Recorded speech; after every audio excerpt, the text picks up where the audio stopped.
Is it your intention to legislate to prevent people smoking in the open air? Well, as you say, we've got a packed legislative agenda, which we set out in our first King's Speech just before recess.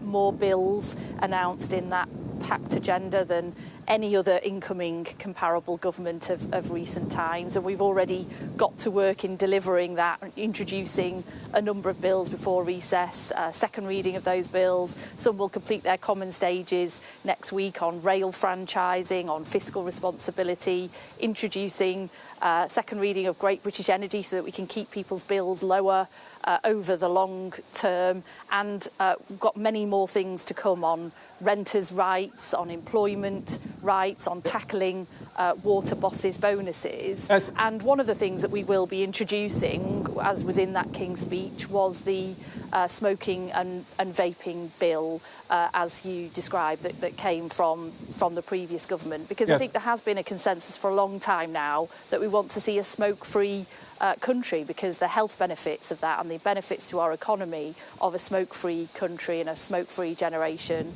are huge, and that's why it's something that we'll be working towards. OK.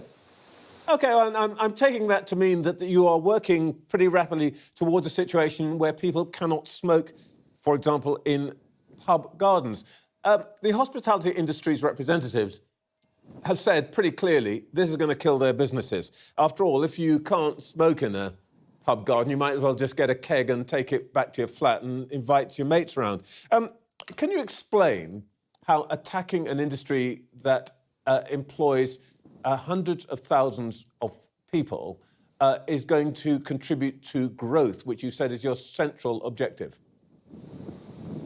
Well, look, we're certainly not attacking the hospitality industry. We support the hospitality industry. It's vital to our communities, our high street, our economy, as you say. And look, I mean, I'm not going to preempt what is or isn't going to be in a future piece of legislation. But what I would say is that any such measures to extend some of these issues around smoking will be done in full consultation with business, with hospitality business. We will work incredibly closely about how we would tackle such issues and implement any such measures should they come forward, and the hospitality industry can be assured of that. And that's what we did when we banned smoking in public places indoors in the last Labour government, which actually had all evidence showed that actually led to an increase in people attending pubs at the time. But what they are wondering about, and what I'm asking you about, is the idea that you would ban smoking in the open air. And from what you have just said, it seems to me that you're pretty clear that you are moving to that outcome. Is that correct?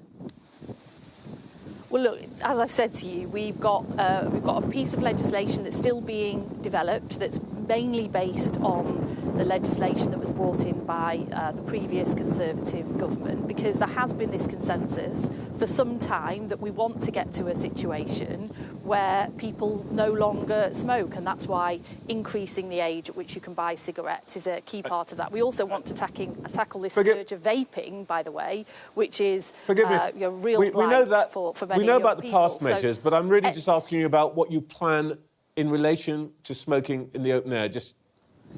Are you in favour of banning that or not? Well, as I say, should any such measures come forward in the future, and we are looking at different ways that we can achieve this collective ambition that I think we have, I'm sure everybody shares, because the deaths that come from smoking, 80,000 deaths that come from smoking, the impacts on the health service, not just from deaths, but from cancer and other diseases, the impact on the economy, on people's lives, people's ability to work. You know, these are really big issues that we need to tackle. But I can assure the hospitality industry and you that any such measures would be designed and would be implemented and would be considered in full consultation